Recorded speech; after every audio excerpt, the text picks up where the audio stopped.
so glad to have the opportunity to answer this question because, of course, I hear it all the time from people living with MS and their support partners. So I think the first strategy that I have to mention before anything else is that it's really important to get a good evaluation so that you know what problems you're actually having, because that will help you target your strategies more effectively so that you can be more successful. But there are two I want to just mention right now, because memory and thinking are ones that people talk about a lot.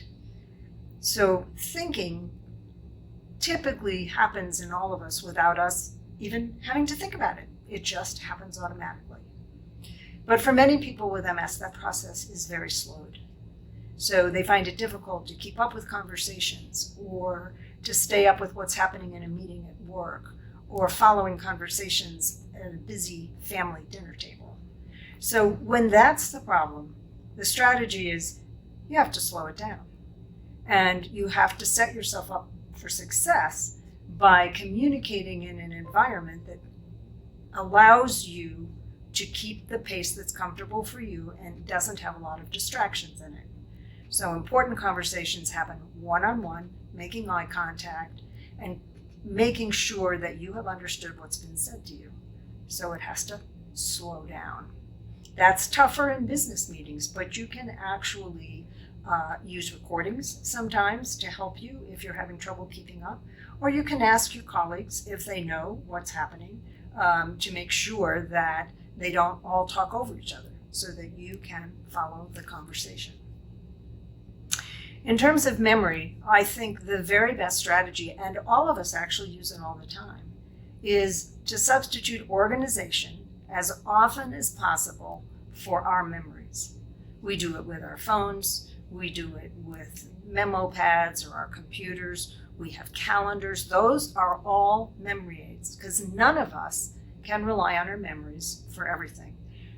For people with MS, they have to be even more strategic about supports for their memory. You may have to organize your house, for example, so that everything is in its place and everybody knows where it is so you don't spend a lot of time looking for keys and TV remote. A family calendar so that you're tracking everybody's activities and nobody has to be asked 40 times a day when you're coming home or what are you doing after school. The family contributes.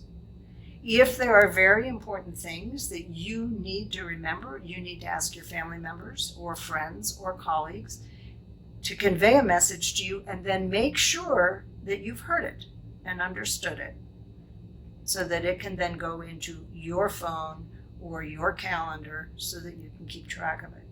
So you need to create some teamwork with some people around you and use all of these organizational strategies and memory gizmos to help you. If you're comfortable using electronic gizmos, you can also send yourself memos and reminders, right? But whatever works for you, whether it's paper and pencil or a calendar or your phone, you're setting yourself up for success by reinforcing your memories in places where you can check and confirm.